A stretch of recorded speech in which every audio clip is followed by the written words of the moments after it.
Mel, Yeah, we have a major announcement to make. go for it. Did you know that right now all plans on Mint Mobile are what? $15 a month. Okay, that's truly ridiculous. Do you know how much regular cell phones are? Yep. $1 bazillion a month. 15 is less than that. New customers get 3 months of unlimited premium wireless for $15 a month if you sign up right now. And guess what? I use it. I love it. I've used it all over the country, all over the world, and it's great. And if you're wondering about phones, they have those available as well, or you can just port your own number and your current phone over to Mint Mobile. They make it so easy. So if people are interested in trying out Mint Mobile, how can they go about doing that? Go to trymintmobile.com/WWDN. And you know what's interesting? When my dad died, we actually put his phone on a Mint Mobile plan because it kept his number going, but it was $15 a month. So there you go. And there's different storage plans, but you might as well just get the unlimited because it's $15 a month. Absolutely. All right, go try it today. That's trymintmobile.com/WWDN.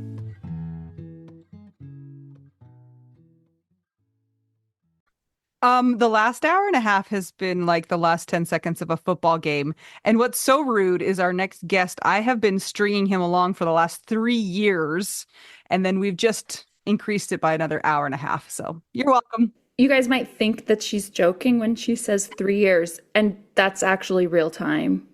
Yeah, it's true.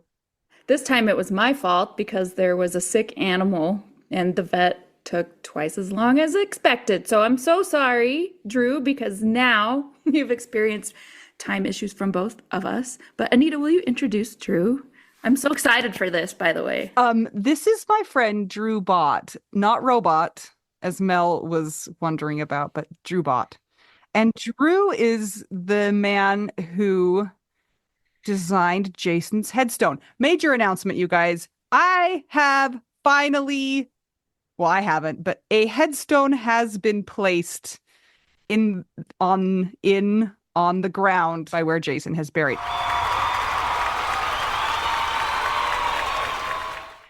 If you've listened to the podcast for any amount of time, you know that this was not an easy feat.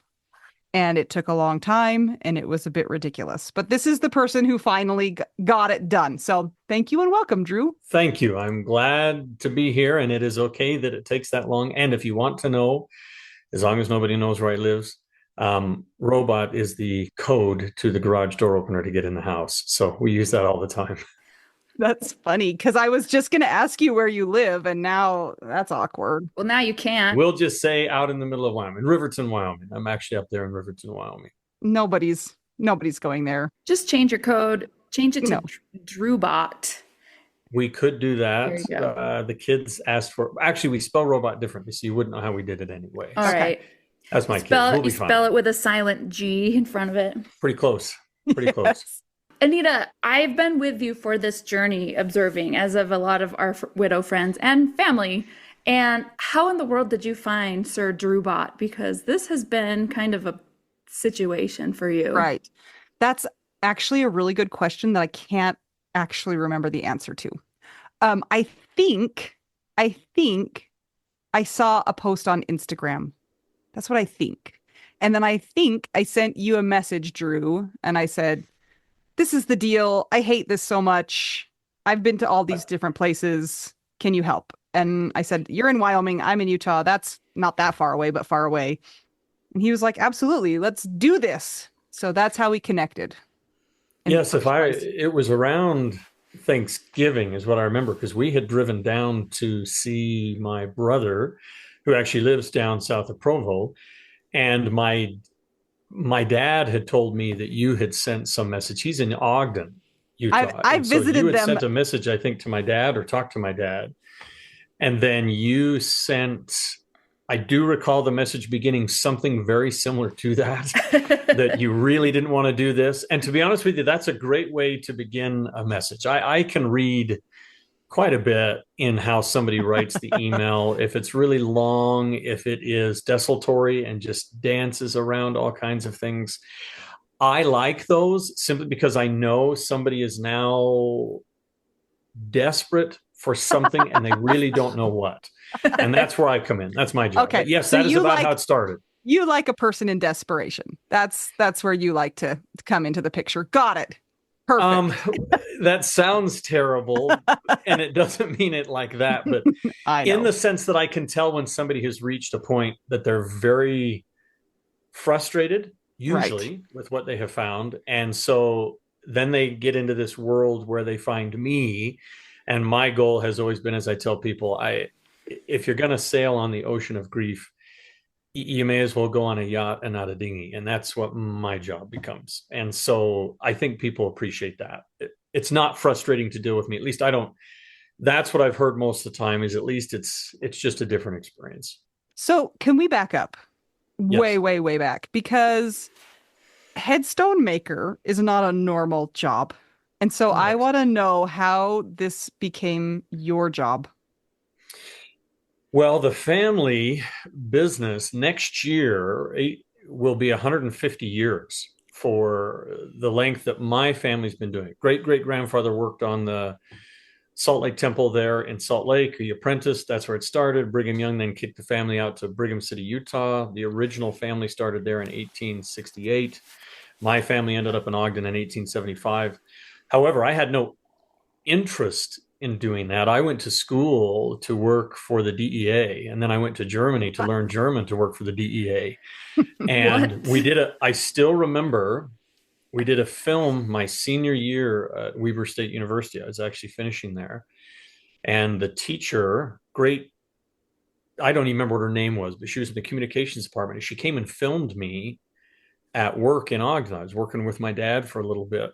And I still remember I was cleaning a headstone and I said, my goal in the future is rather than to make these, to be the guy that's the reason that somebody has to purchase one. And as the way that I meant that is I don't think I could ever shoot a deer, but if you gave me the right person who'd committed the right crime, I think I could shoot him without thinking about it. And so that was the goal. And so I went to Germany, learned the German language. I speak to my kids in German. My wife speaks English. So I learned that. I had all the interviews. I went through everything and had a friend that was the assistant deputy director of the National Drug Intelligence Center. I mean, I had all the ins. I had the interviews. I talked to Salt Lake's DEA office, everything. But then one day I just thought, no, I don't really want to have my wife wondering every day if I'm going to be killed. At the time, I was single. So it didn't really matter. I didn't care if my parents were sad. That's just the way I felt, I think. But then I moved to Riverton up here, and my dad had an office that he was going to close. And I thought, well, I'll go for a brief period just to get managerial experience on my way to whatever.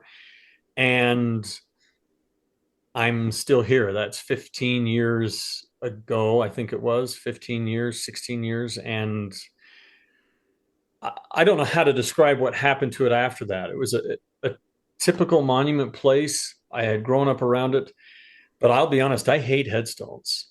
I don't They're the like headstones. worst. They're terrible. I do love art, and so we had some periods where things were just in and out as a normal business would be. And finally, one day, I decided I didn't want to do it like that anymore.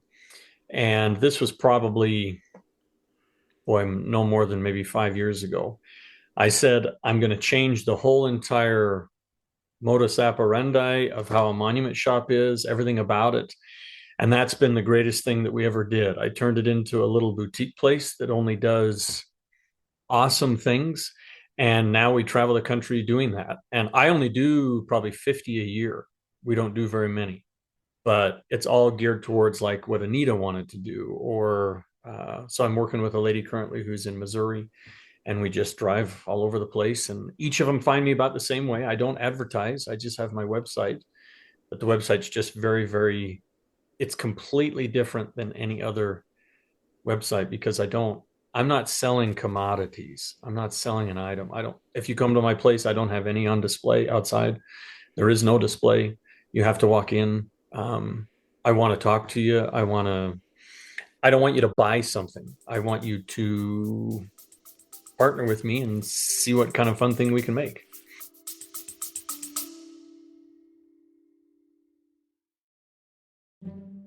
Hey guys, just checking in and want to say if you are enjoying this podcast, And you want to see it keep going, maybe it's helped you through your widowhood journey and you think that it might help others on their widowhood journey, you can support that cause by joining our Patreon. some of the things that you get as a Patreon beneficiary are ad-free episodes, so you don't have to hear ads like this. You also get exclusive content, and at a certain level, you might also get an exclusive t-shirt you can only get that place. That is true. It's pretty cool. There are 4 different tiers available, so check it out. It's patreon.com/WWDN. And as an extra bonus, very often you get your names read by one of my kids, and they will do a terrible job with the pronunciation. And that's like a bonus, I think. I think it's kind of the best. I would much rather hear somebody butcher my name than say it correctly. A child butcher it than an adult do it correctly. Yep. So go to patreon.com/WWDN to keep our podcast going and support the widowed cause. Yes! Thanks, guys! Back to our regularly scheduled program.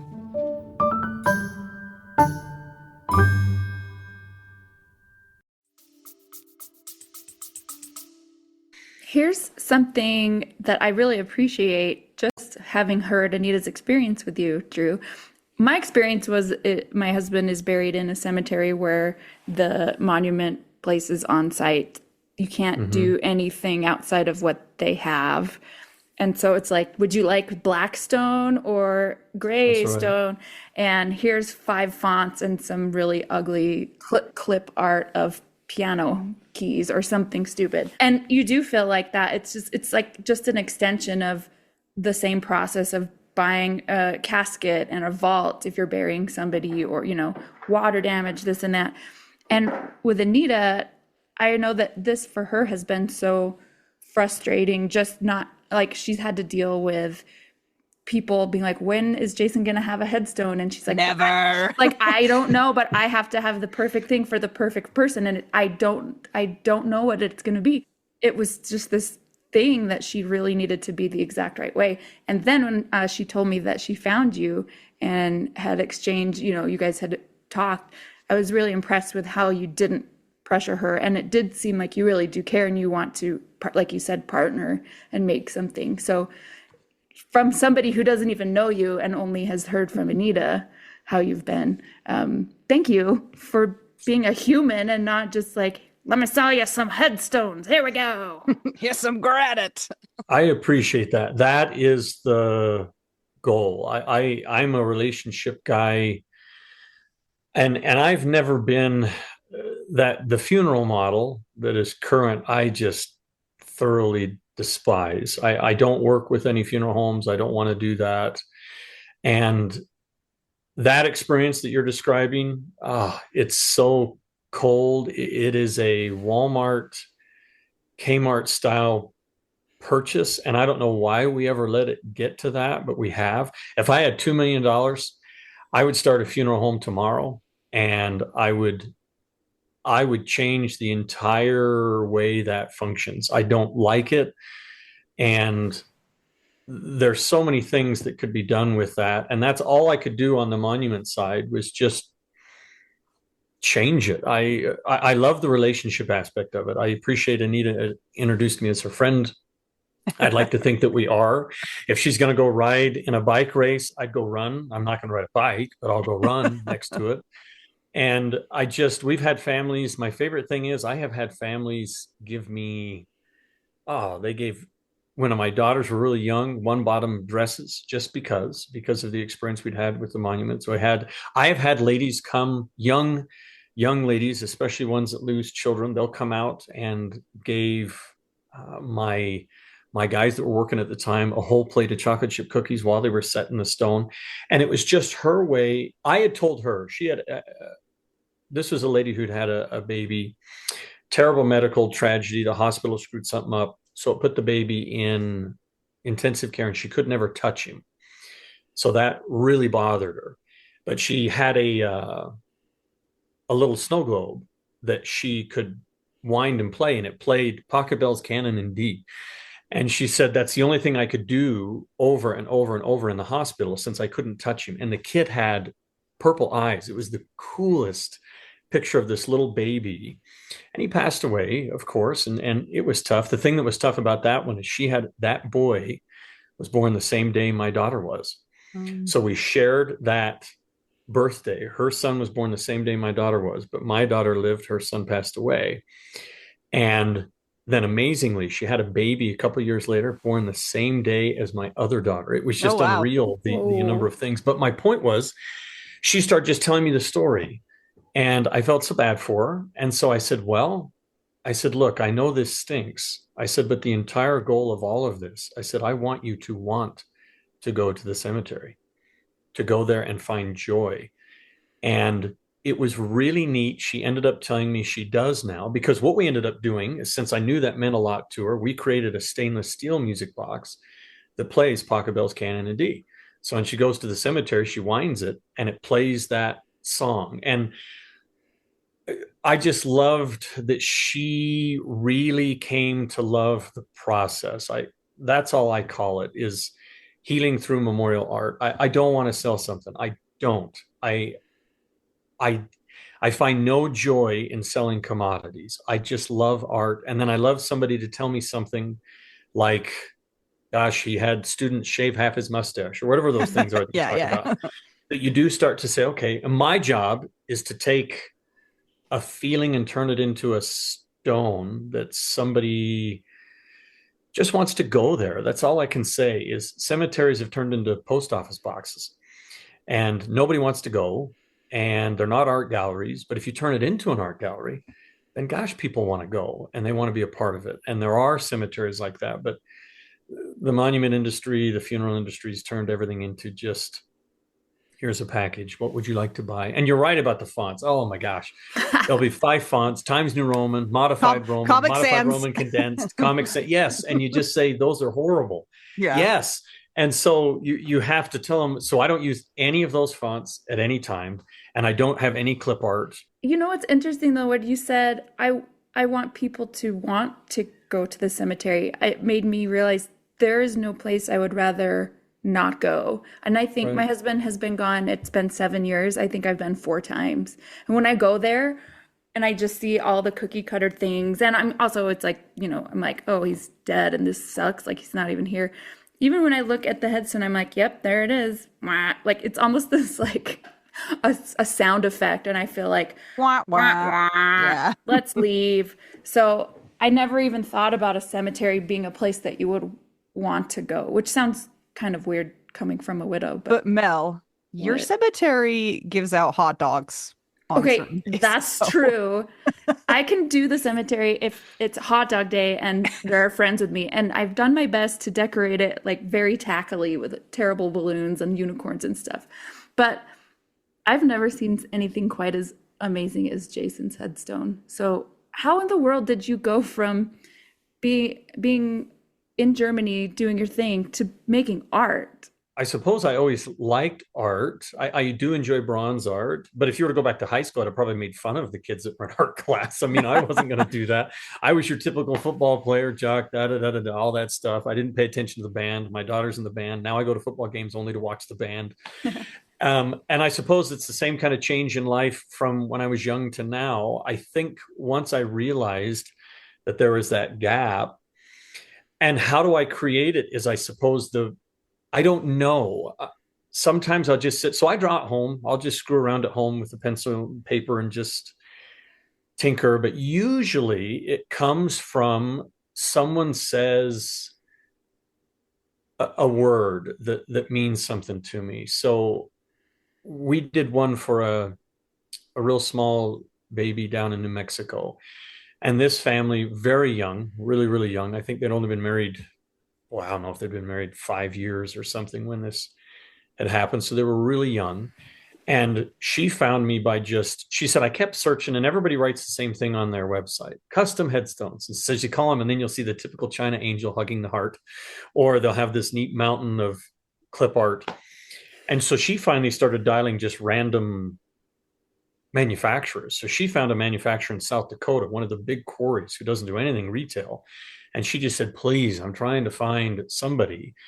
And I work with them. And they said, well, why don't you call Drew in Wyoming. So as we started talking to her, she just said, I have no clue what I want, but it just has to be that. And I remember this is the one I think I sent you pictures that you have of.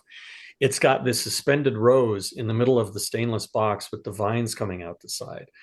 And that is one of my favorite pieces. It is a piece of art. And I love symbolism. I'm very much a symbolism guy.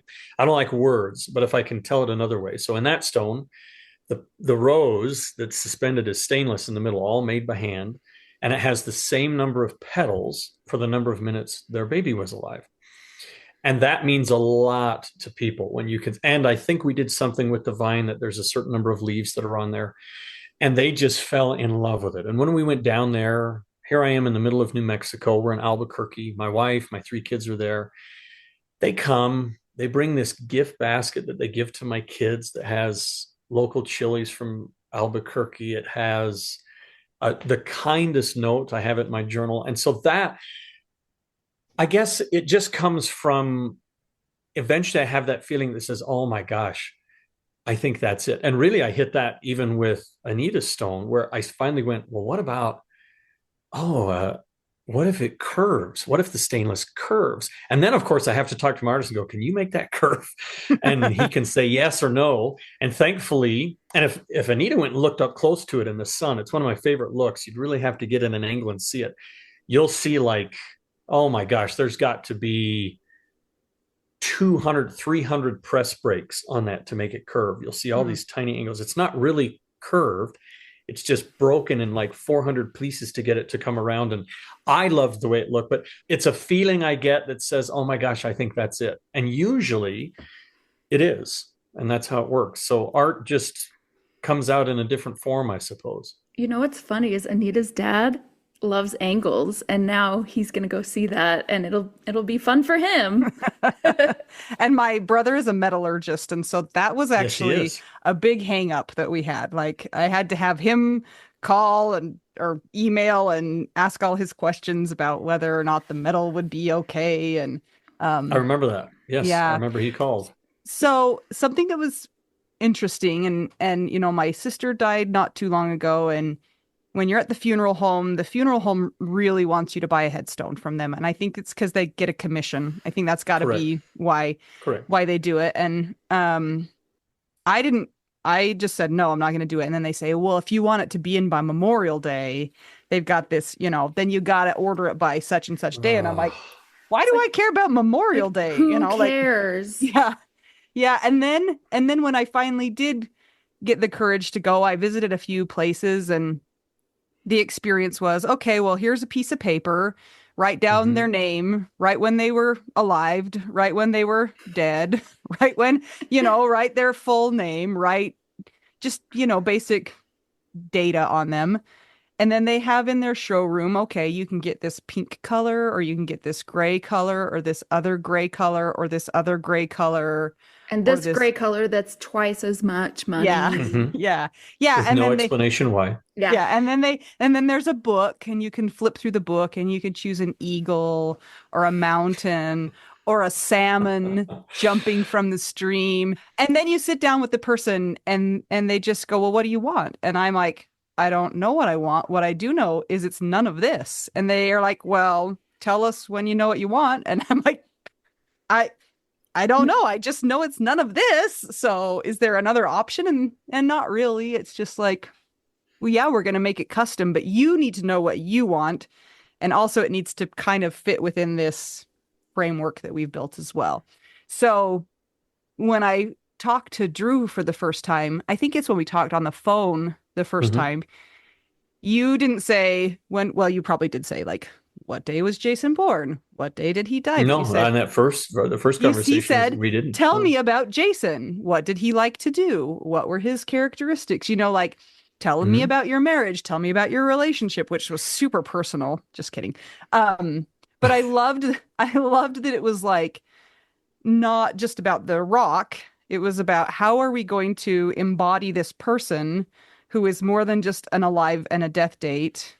How are we going to embody their life in this piece of art, which was a much different experience that I'd had with the other places that were salmon centric.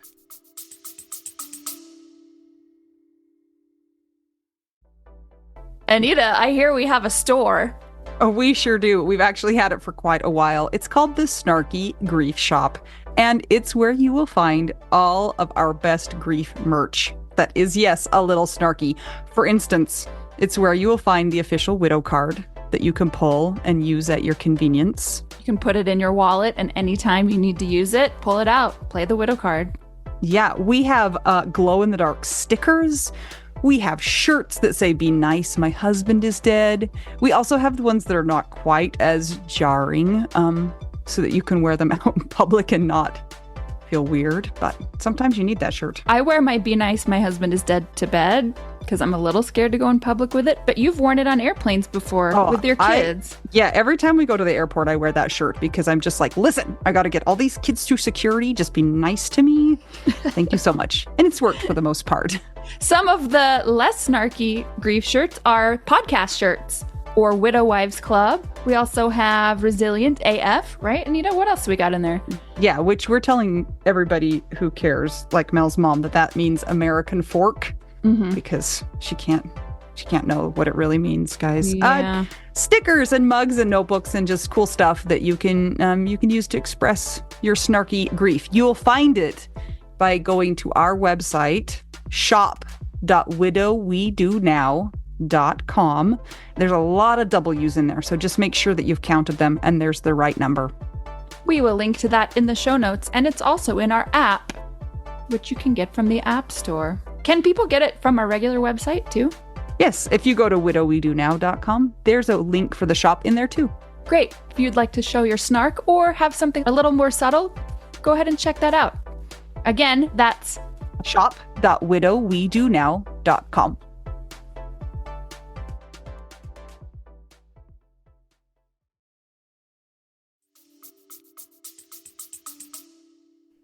And you did it the correct way. I tell people all the time, wait at least a year, even when they come talk to me. Get through holidays, birthdays, anniversaries, special days. Get through all that stuff. That's terrible to have to deal with. But the thing I primarily tell them, and what you did was correct, never, ever, ever, ever, ever, ever buy it at the funeral home the day that they offer it to you. If you wish to go back there, that's totally fine. But the whole goal of the funeral home is, how do I increase the bottom dollar? And it's as if there are two questions are always, or there are two statements you can always hear at the start is, "Gosh, Anita, I'm so sorry. Will that be cash or check?" And that's such a hard thing to feel. And yet that's really how it feels. You're describing, I had a stone we did for a young kid down in Denver. He was murdered, not a great situation. And his mom came up to see me, and she said, I was at the funeral home, and she says they just slide this book across to me and say, "Okay, pick something." And she said, her phrase to me was, "Is that really how we're going to do this?" And she said, I left, and she was talking to me during COVID. So she came up during COVID, and all I loved was at the very end of our appointment, she said, "Drew, if I could, I'd give you a hug." And she left. And that was her way of, and we created a beautiful monument for her son. That just really cool. I might have sent it to you. I can't remember.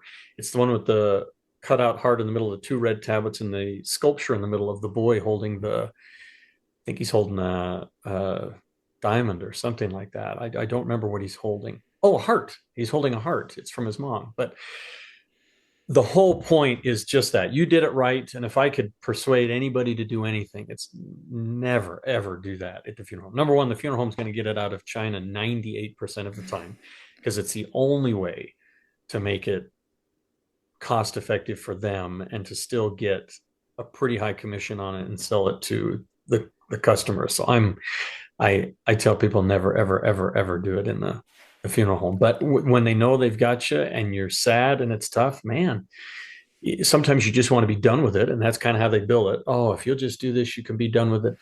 That just is rough. That's how mine was. And I don't even remember having another option other than them, or if they if there were another option, the way they presented it made it very minimized and kind of like an offhand comment. And the weird thing about the cemetery where my husband is they said everything has to be flat, so they have to fit in Hmm. these dimensions. So, and it was so transactional that I felt transactional about it and still do. Hmm. I hate it. I hate all this funeral stuff. We've been kind of investigating for just for our own selves, like how the funeral industry works. And it's like the more that we dig deep, the more that we're just like, It's this not is great. no, I Yeah. support you getting $2 million and changing something. Oh, we'd love to. Let's It's start a just, GoFundMe.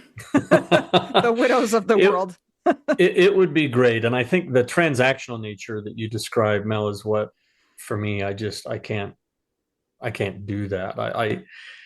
It's just never been a part of my nature to make it transactional. But they're at private cemeteries. So he's obviously buried at a private cemetery, your husband. So the funeral home either owns it or, well, probably the funeral home owns it. It's private.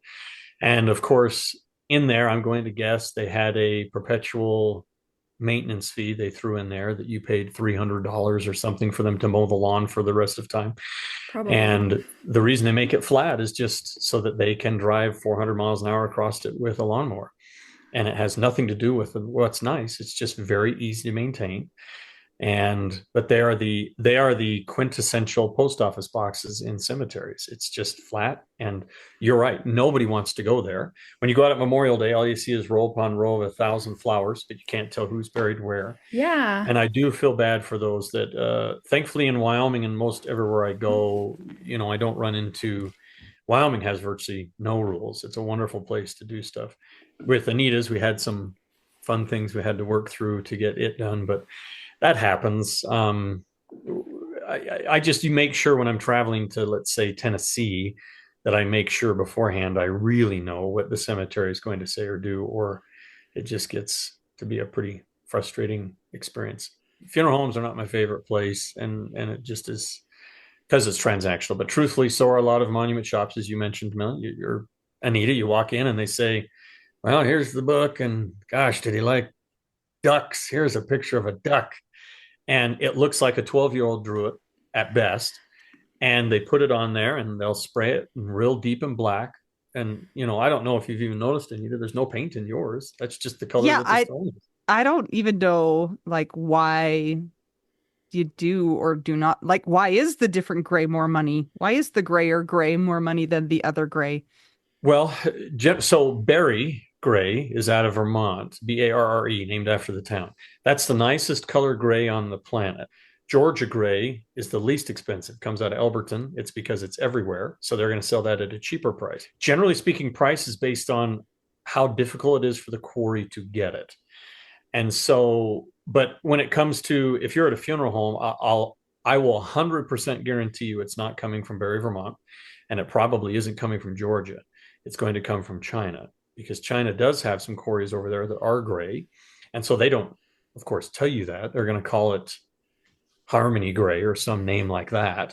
And they'll just say, well, this one is $10 more for me to buy it. So it's $200 more for you to buy it. But it really is based on just how difficult it is to get it out of the quarry, which they're not.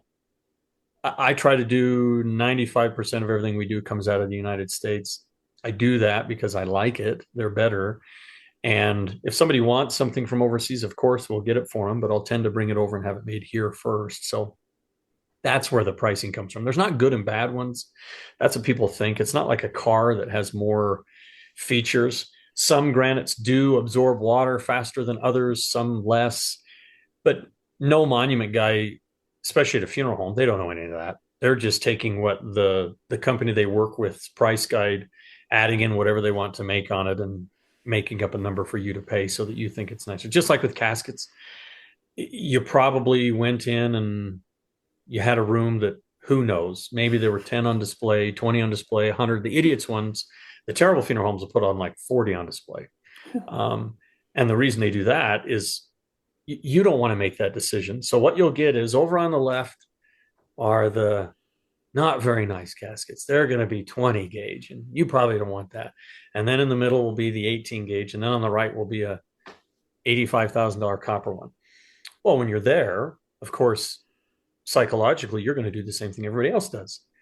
Well, I don't want him to think I don't like my husband, so I'm going to go in the middle. And you do. And you buy the casket that's $3,500 to $5,500 that didn't cost any more than $585. And it's just it's a tough, it's tough. I don't have a lot of friends in the funeral industry. As a matter of fact, I have none. Um, Are they enemies? yeah, some of them really dislike what we have done. Yes, especially because we discuss just we even sold caskets. We still do for a brief period just to help families out. So we, especially with veterans.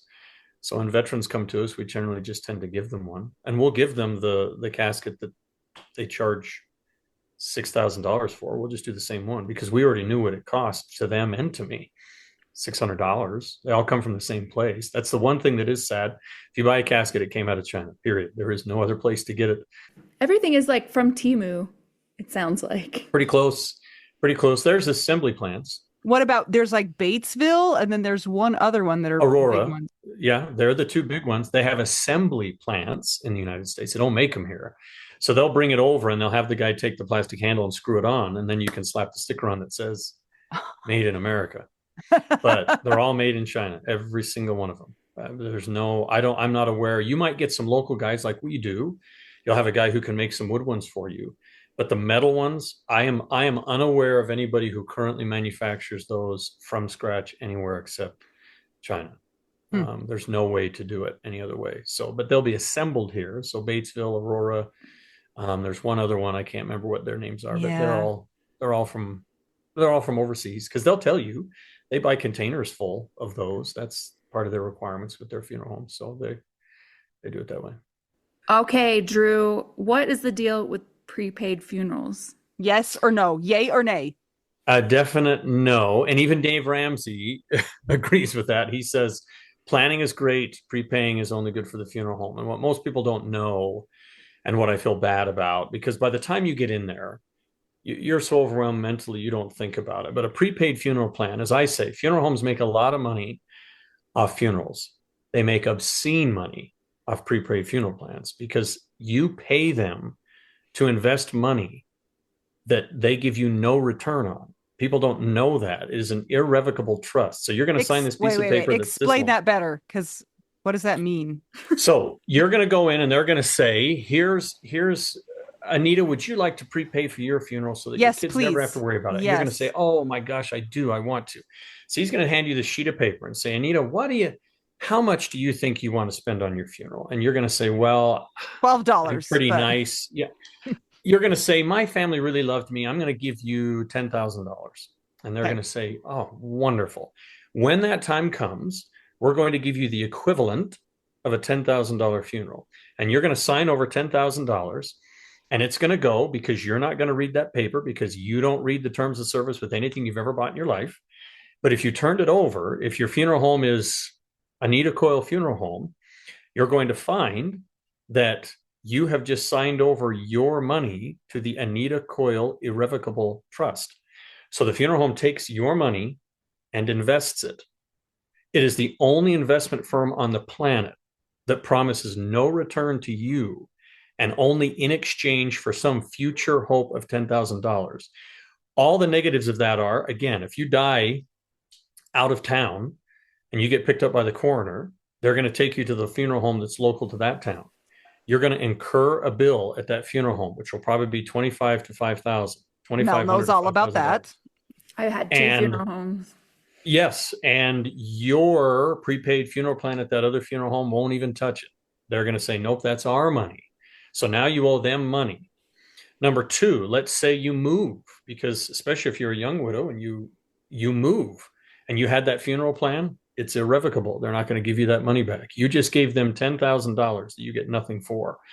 And some of the other major negatives about that whole thing is all of that money you could have saved. As I told you, if you were 40 and you had a terrible tragedy and somebody passes away and you're in the funeral home, you pay for that funeral, and they're going to ask you if you want to prepay one for the future.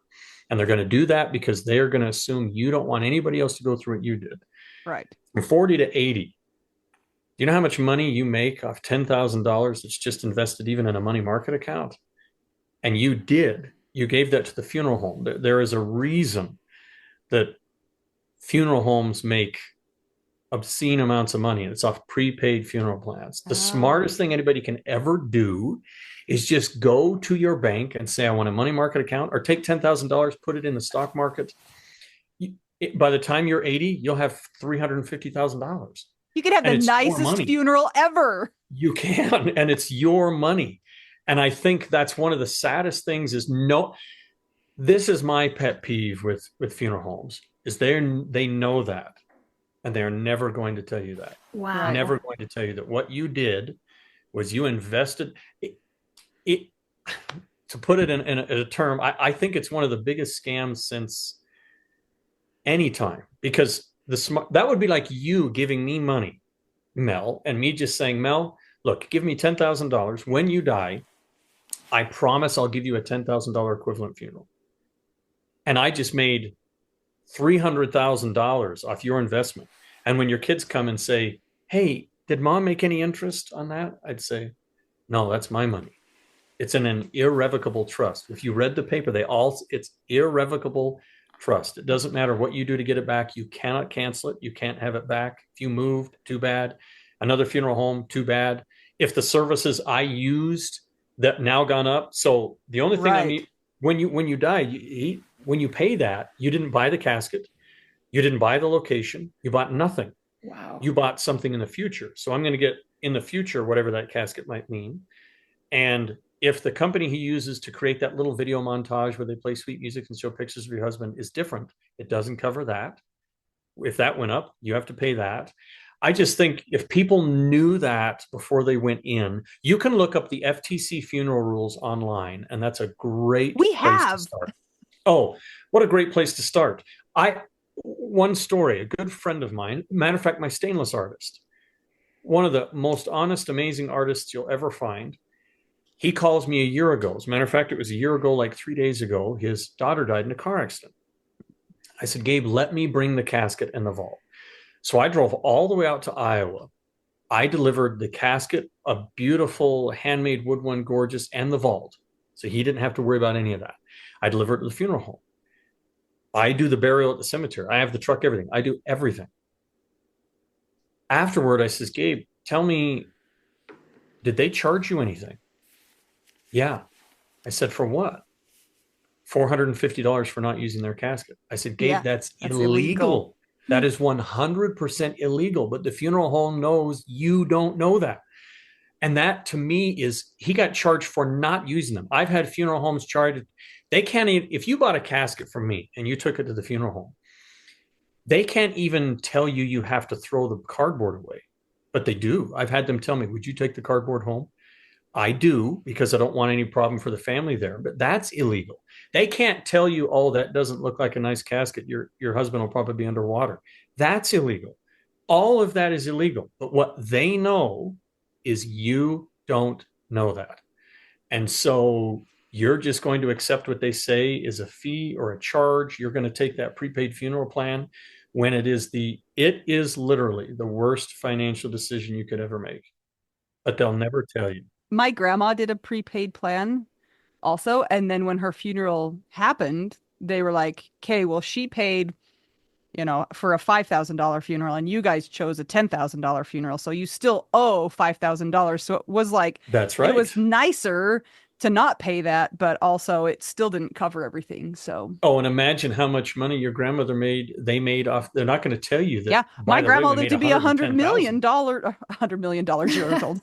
She was 100 million years old. So yeah, they really. Yeah, no, it's tough, and especially for those of your listeners, which many of them are going to be in that younger group. You are, man. If you got caught in that, yeah, I just feel bad because that's a lot of money to give up somewhere that you don't have to give it up. I tell people all the time, you can buy a casket at Walmart and Costco. They sell them. They'll ship it right to you. It'll be just as nice as the funeral home. It comes from the same place. But then when you take it there, they can't charge handling fees, none of that. And yet you'd be surprised they do.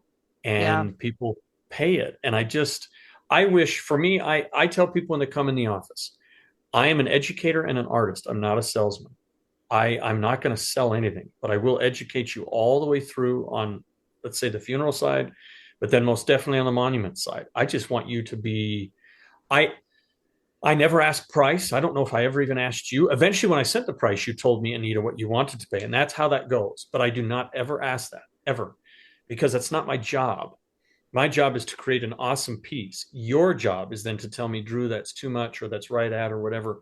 Yeah, and I did once. I said it's too much. Like I Yep. can't pay that much, and you're like, And great, that's let's choose something else. And perfect. it wasn't. Yep. Yeah, And I yeah, wish that more people knew that that's not my job. My job is to make sure that somebody loves in the end what happens through education. My greatest fear would always be somebody left me and said, Drew, I went to Cave Hill Cemetery in Kentucky and I saw this amazing bronze of this woman holding a rose. Why didn't you tell me that I could have? Well, my only response would be, I didn't think you could afford it. What a terrible response. That's not my job. I don't know what anybody can afford. I tell people all the time, I don't know what expensive means. That doesn't have a dictionary definition to it. It's not like 1, 2, 5, or 10.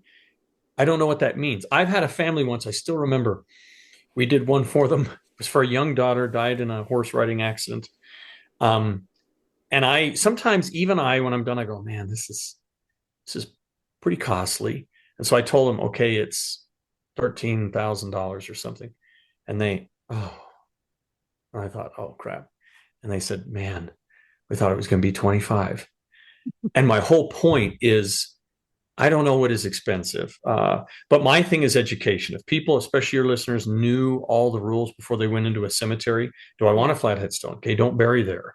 Do I want to pay that charge at a funeral home? You don't have to. Talk to your coroners or anybody and see what you can do. But for me, it's all about, if you know, isn't it the old G.I. Joe thing when we were kids? Knowing is half the battle. And I really think that is true with funerals. If people knew that, especially yeah. the young ones, it'd be a lot better. Do you guys want to talk about how you together came up with what ended up being Jason's headstone? Yeah, I'll tell him. Is there Okay. a pattern? Yes, if you can tell it. I'm Yeah. not sure I know it. He sent me a lot of designs, and I said no. That's pretty close. That also sounds like Anita. Well, and sometimes I just didn't say anything, and it would be like months between, because life is just busy and crazy. And it's like, I don't want to really think about this. This is sad. This is not, I would rather be doing things other than this. So sometimes it would be big stretches of nothing. And then it would be like, nope, none of those say anything to me. And there were a couple times that we got pretty close, and I just I could not say yes. And so, I mean, I feel bad for you, Drew, in a sense, because it's like, it was so long and drawn out. And, what about this? What about this? What about this? No, no, no, maybe, but no, but so just was long. I don't mind the time that it takes. That's really, it's okay. I don't mind the time that it takes. It takes time, and that's okay. Drawing things is a good exercise for me anyway. But the point Anita mentioned there of something about I wasn't ready for it or didn't like it, that's pretty common. And I have some that are even in my shop now that I'm doing for a young man that I've probably had the stone there and all the other accoutrements to the monument for a year. And the mom and the dad can't come in and finish it because he's in his early 20s. And I know why, because this is the very last thing they ever get to do for him. And so if they delay it, then it just is, I still get to experience it a little bit. So I don't even call them. I might email them once every 6 months, and that's it. And just, it's here whenever you want to do it. But Anita's feeling there of not wanting to do it, I'm used to that. That's pretty common, especially because it's the very last thing you get to do. And so it's permanent, and it feels that way. It ends a chapter. Your podcast, even that you guys are doing currently, is still in some way keeping that part of your life open and alive. It just is. And a monument is a permanent closed door on somebody. And for some people, that is it's hard to accept that I finally did do that. Am I now supposed to forget about it? Or Mel, like you say, how often am I supposed to go to the cemetery? Should I never go? Should I go frequently? People come to us all the time and say, well, it's been a whole year. And I said, that's great. My dad took 12 years to put one up for his mom, and I think 4 or 5 years to put one up for his brother. That's wonderful. Take all the time in the world. Nobody's judging you. Maybe somebody is that's your friend, but probably not really good friends are doing that to you. But as we tell people, take all the time in the world. Make this no longer a an emotional transaction. Then it becomes really difficult. And it usually is somebody just wants to be done.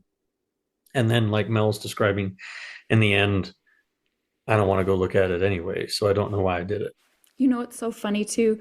I mean, this is bringing back so many memories just of the headstone buying experience for me because it was Scott's parents and me sitting there, and all three of us were like, "What do you want?" We're like, "I don't know. This is just weird."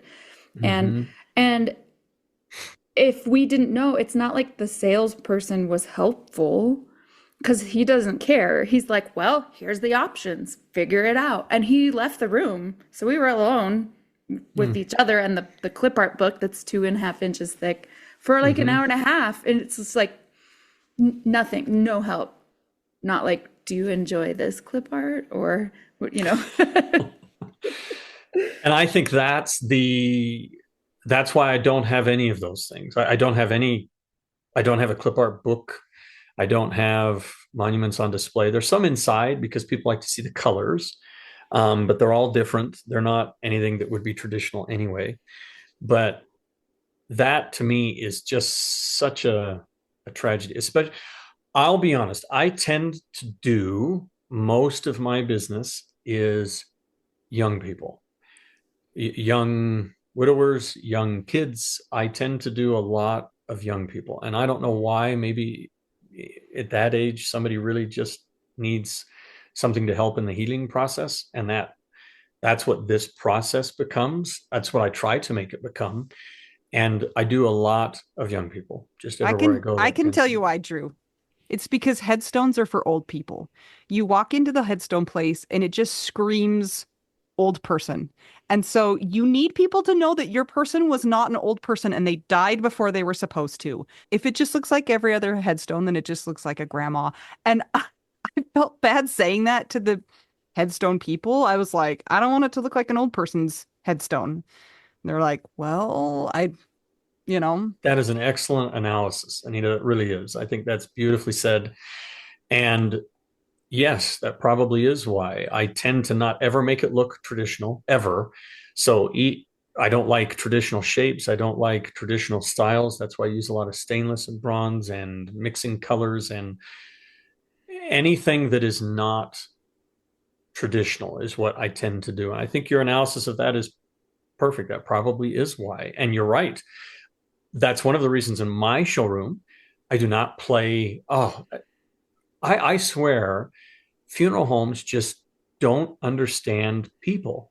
So when you walk in, it's pitch black. They're all wearing black suits and white shirts and ties. The music is horrible. It sounds like a funeral dirge all the time. And so if you come in my office, I have uh, regular country music playing or rock and roll music playing. I don't care whether you like it or not. Def Leppard in the shop is really good for people to hear. It is, because yeah. I want you to know I do not wear, I dressed up in a button up shirt because my wife told me I should for this. But generally speaking, in the office, no, I'm not wearing that. And I don't want you to even feel like it's that. We considered in the very back part of our shop in the office area putting in a pool table just because I wanted people to sit around a pool table, because it feels different sitting around a pool table than it does sitting in. So my area where you sit, I've got a giant TV on the wall behind me, and I pull it up to go through all kinds of images. I don't care what they are. And it looks like a house. It looks like my house. I put in traditional furniture that looks like a house. But the goal was to make it not formal in that way that a funeral home feels like, or that even a monument shop feels like. Some monument shops are way out of that, but sterile. It's sterile. yeah. Yeah. So we just do. I like it to not feel like that, and it's amazing. I can tell when somebody finally. Some of the best compliments I've received is just somebody saying, one we did for a girl that was killed in a car accident, and her mom would come sit at my office, and she would just sit and talk to me, and she said once, Drew, this is the only other place I like being besides my house. And that was just so, and she just didn't talk to me. So as I was working on a stone, she would tell me about what she was doing. And I knew I'd succeeded when she did that. And as I always tell people, I don't know if I even told Anita, I couldn't care less what you buy. I don't care how big it is or anything. I just want you to have that moment where you go, oh my gosh, that. And when you sent me those pictures of you and your family at the cemetery and your son is lounging on it and the other one is sitting on the curve, Yeah. and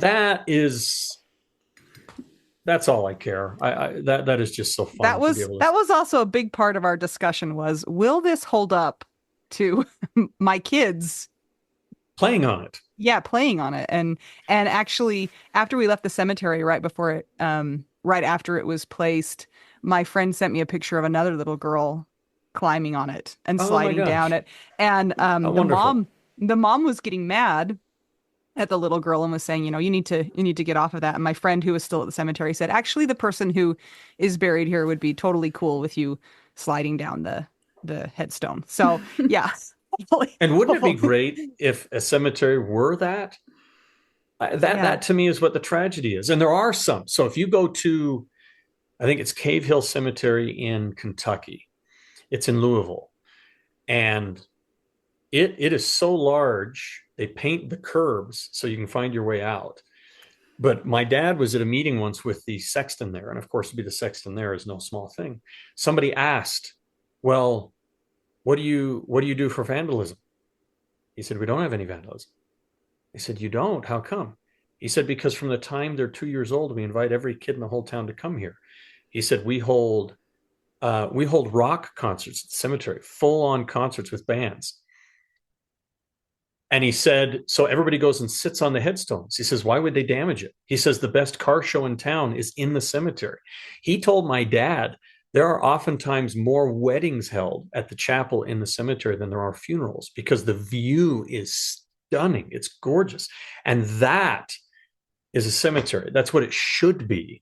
And he said, so we have no vandalism. The kid wants to come watch a rock concert here. He just wants to lounge on this stone. And every family that's there goes, man, isn't that great that they're sitting on my brother's headstone watching a rock concert? And I wish that, but man, it is so hard to get. And it's monument guys' problems. It's funeral guys' problems that treat something as the most boring thing in the world. And then we expect somebody to not react to it in a boring manner. And yet they do because it's terrible. And so, yes, there's rock concerts held at that one in Kentucky. Kentucky. Okay, so this is such an interesting thing that you've just brought up because when I was at the cemetery the last time, my son and I were throwing a football in the road that's right in front of Jason's headstone. And whenever I go to the cemetery, there are people walking their dogs. And I have funny feelings about that are kind of conflicting inside of me. So I went to the Widow Wives Club and I said, what do you guys think about people who walk their dogs through the cemetery? Are we okay with that? Are we not okay with that? Is that a me problem? Is that a my feelings problem? And there was a whole lot of discussion that went on that was really good. But somebody brought up that particular cemetery and said, they have like concerts and things and a car show there, and it's just a cool place to go. And where I landed with it was that I just wanted people to realize that it was different than the city park, that if you're coming to walk your dog there and you want to be in a peaceful, beautiful, whatever place, and that's fine. But if you're just doing it because it's close to you, then that kind of makes me feel some ways because I'm like, there are so many important people here with really hard stories. And so don't treat it like it's just another sidewalk, right? But at the same time, I am happy that the little girl is climbing on Jason's headstone, so it's kind of an interesting, like, internal struggle for me a little bit. That's interesting because I take my dog to the headstone the 4 times that I've gone. Yeah. Because that's like my person, and it's like the dog is my person, I'm saying. Yeah. Well, and that. So I had to, the people walking their dog through the cemetery aren't walking because their grandma is buried there. Well, I just happened, and this was a big part of the discussion that we had in the Widow Wives Club was, dogs need to grieve too. And I was like, absolutely. I think that if that's part of your grieving, that's yes, your dog should come. Your dog should be able to run, should be able to visit the headstone and not just be on the trails. But I just know the people who are walking their dogs there, and I know they're not there for any sort of grieving process. I don't know if they're there because they need a nice, quiet place. I don't, so that's why I have to kind of like check myself and not be like, get out of my cemetery, Are the old dogs womanish. loose? Some of them are, yeah. Oh, that part's weird Like there's people who to will go me. throw tennis balls in the cemetery with their Oh, dog, and okay. like, I I thought you mean, meant just walking on a leash like through this little street. yeah, I mean, there's a whole spectrum of behavior that, and I just happen to know the people because I live right by the cemetery. So, and I even asked my friends, I was like, do you guys do this? And they're like, yeah, we absolutely do. And so I'm like, okay, I think it's probably just a me problem. But then I'm like, do you realize that this place is different? Like I don't want it to be sterile and austere and like, ooh, don't go to the cemetery because it's spooky, scary. I just want it to have a different, like for people to realize that it's a different place. That's all, I I think think. it's a little bit like if you were to walk through the Louvre, you would behave probably differently than if you were to just walk through the mall. And I think, Right. Anita, that's what you're describing. And where is that line? Man, I don't know. I think in Kentucky, they've made a beautiful balance there that the community, though, for a long time has gotten used to, and they Yeah. accept that and like that. In every community, it's different. Mine here, local, doesn't like dogs in the cemetery. The one in Lander, just 20 miles away, does. I like the one in Lander where they walk the dogs. I know they're up there exercising. I like people being there Yeah. is my whole feeling. But how does that work in every community? I don't know. But I think what you're describing with the girl on the stone, I just think it would be nice if the cemetery were a real nice place to visit and Yeah. not cold and not boring. But most cemeteries are cold and boring. They just are. I remember being a kid and a lot of my grandparents and that generation of my family are buried in the same cemetery as Jason is. And I just remember it's like, don't step on the headstones at all. And so it felt like, am I allowed to even be here? Also, why are we here? You got to put the That's mums and on the gravestones. But my kids, it's a completely different thing. All three of my girls have grown up in the cemetery. When I'm working, as you noticed, Anita, it was my wife setting it with me. It's my wife and me and my kids. And so when we were in a cemetery up in Cody, Wyoming, I can still see this. My youngest, Allie, at the time was probably, I don't know, she's 5. In vases, people stick styrofoam things like styrofoam balls, little flowers. Well, one of them was stuck on a stick and it looked like a marshmallow. So Allie walks over, pulls it out, and then holds it over the top of the vase as if it were a flame. And she sat and roasted the marshmallow. And my kids will also play on top of the open graves that are no grass. So she sat there, and Oh, for her it was a oh, sandbox. So she's just playing in the dirt like it's a sandbox. And my kids are a little more used to, now they don't care anything about that. But it is amazing how many people, some people, when we had caskets, wouldn't even come in the back to see them. They were just so put off by that. oh. Death And averse. Yeah. yes, they are. And we understand. For me, on the monument side, that again is the whole entire thing. I would just like to change is I'm doing it because somebody was alive and has a cool, awesome story that somebody gets to read or see when they come by. I've already told my wife, and this is true. If I can save up enough money, I'm going to put our headstones up and they're going to be ridiculous. The one for me, they're just going to be 2 pedestals. The one for me is going to be a giant bronze figure in the style of Gaston from the Beauty and the Disney Beast. show. I'm going to have my face. I'm going to have the shirt open, chest hair. It's going to be so ridiculous. And on mine, I'm just going to write something like, it's a metaphor, but it really happened. And then my wife's, I want a very Disney princess-like woman who's rolling her eyes and she's slouching. And on hers, she's going to be looking at me, and I want hers to say, "My husband wasted all of our money on these," and that would be so funny in a cemetery. I would do that at a heartbeat. I've already talked to an artist that I would have do it because I think it should be that. I think that would be so funny to see that in a cemetery and just have somebody go, you know what? It's fun to walk up there and see that ridiculous monument that the Botts put up because it's just different. And that's my take on it. I have an idea for you for your next creative feat. Do you remember Okay. that toy? I think it was called Marble Works, and you would put different Yes. cylinders Yes. together, Mhm. make a headstone like that, and then leave marbles there. I bet that's what Randy's needs to be. That's what my dad's needs to be. Okay, Rand, where's he supposed to be buried? Is it in In the Centerville. cemetery? Okay, Drew. Well, Randy You Randall's can do gonna it. live to be 107, so you got some time. Drew just needs to outlive Randy. Yeah. All we have to do is so we did one with a family. I sent it to you, a big stainless letter M with a sword in front of it. But next to it is an apple. It's a stainless apple. And it opens because they told us she was a teacher and all the kids came to her desk and always ate those white wintergreen mints or whatever. And so the apple opens and there's always a stash of wintergreen mints in there. Aw. And so we would just make something that was a box that you carry all the marbles in. Seriously, those are such great ideas. And it's amazing how easy they are to do. But if you went to a traditional place, they'd go, we don't do that. I don't know where that is. They'd leave the room for 90 minutes. Or they would just give you a thing and say, well, did you find like a clip art of that in the Yeah. book that we could do? What And so fun. but those things, when I see somebody smile and do that, yeah, that would be a blast to do. And people would really respond to it well. So I'm That'd be just in fun. the art side of things. It's just fun to be a part of it. And when it's done right, it's awesome. You sent us a photo with the McDonald's in the background and a Yeah. hamburger. What is that?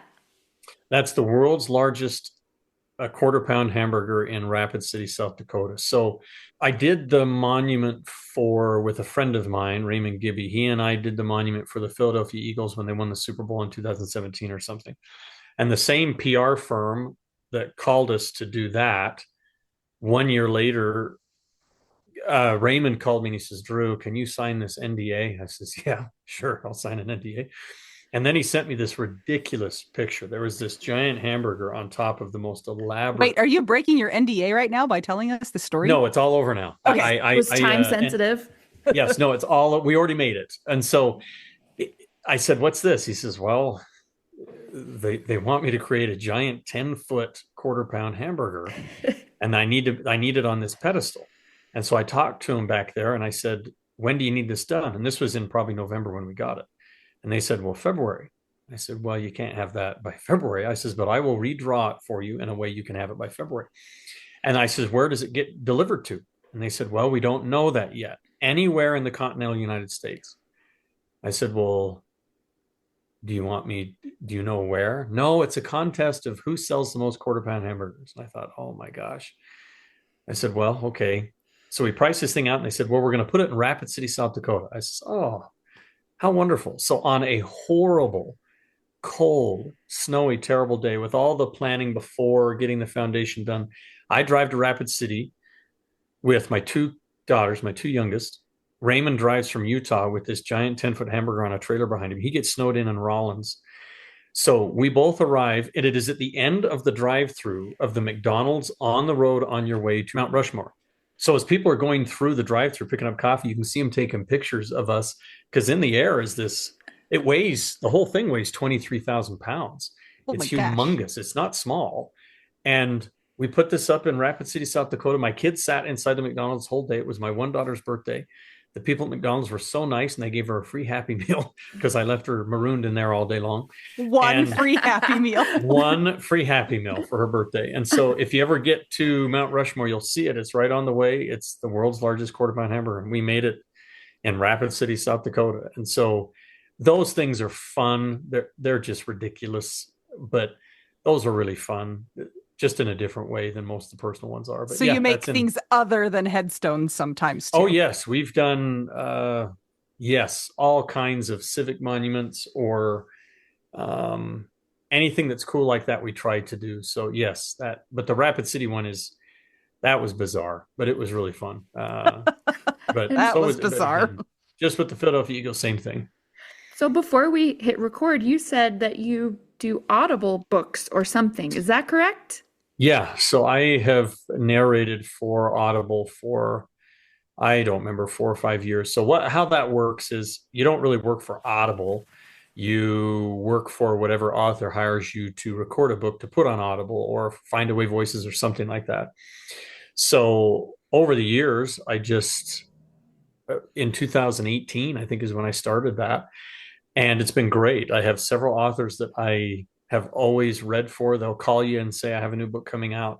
I try not to do too many of those in the summer because I'm so busy, but now is about when I'll start. So I'll go on and see if there's an author that I want to read a book for. I don't do a ton, so I've only got about 16 or 18 books that I've read on Audible. And so you could just go on Audible, the app, and you can type my name in and you can find them all. It's kind of fun to see. But that's a fun diversion when I'm not creating art or things in the winter. It's really fun to just go back and kick a book out for somebody. That's why we knew he could be on the podcast, because he has a voice for radio and maybe a face, but definitely maybe a face. I do have the face for radio as well. And I'm I try joking. to make sure I avoid all of the use of the words and saying weird things like I have learned over the years to avoid all of those things and just let a pause happen, and it's okay. But yes, it's really fun. It's hard to do that for sure. It takes some time. It is, but you can get used to it. You can get used to it, and pretty soon you realize you don't need to use those filler words. You can just pause, and it means a little bit more when you do. Yeah. Drew, thank you so much for joining us today and being patient with me for 3 years and then for the hour that we delayed you recording this. Appreciate that. You are welcome. Thank you. You are really welcome. This has been fun. Mel has a very important question for you. Actually, I have one question for you before Mel gets to the important question. Okay. We have listeners who are in the same predicament that I was in, and they have not chosen a headstone. If they would like more information about your services, how would they contact you?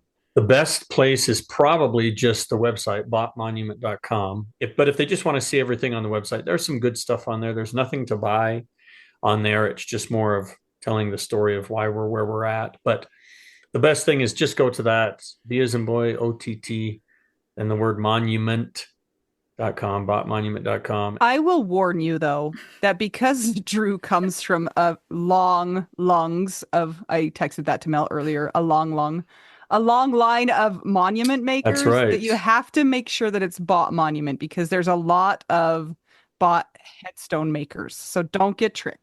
That's right. There's Mark H. Bott Company in Ogden, which is my dad. There's Bott and Sons in Brigham City, which I've never met them. I don't know who they are. Really? They're all related through. Yes, those are all my cousins. I have cousins in Bountiful that's a Bott. I don't know who they are. That was when the business was back in 1868.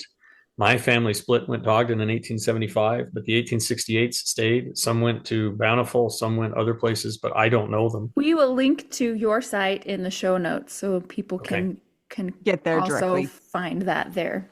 Okay, now Mel, you can ask the most important question. Sir Drew Bott, what is your favorite cheese? Let's see. It is I prefer, oh man. It's hard, right? To me every day in lunch, and Kraft singles. Pepper Jack. Pepper Jack. Okay. Pepper Jack's my favorite. He had a moment of I apologize. Yes, I forgot it. Pepper Jack is my favorite cheese. Very good. Thank you very, very much for joining us today, Drew. You're welcome. Thank you all for joining us today. We hope you found this podcast super interesting, and check out Drew's work. If you want to keep the podcast going, check out our Patreon. It's patreon.com/WWDN. If you'd like to buy us tacos, you can go to buymeacoffee.com/widow we do now. And as always, we love a good rating and review on Apple Podcasts and Spotify. And until we get to talk to you again, I'm Anita. I'm Mel. I'm Drew. And we are just two young widows and one headstone art creator extraordinaire with a voice for radio. And we're all just trying to figure out, widow, we do now.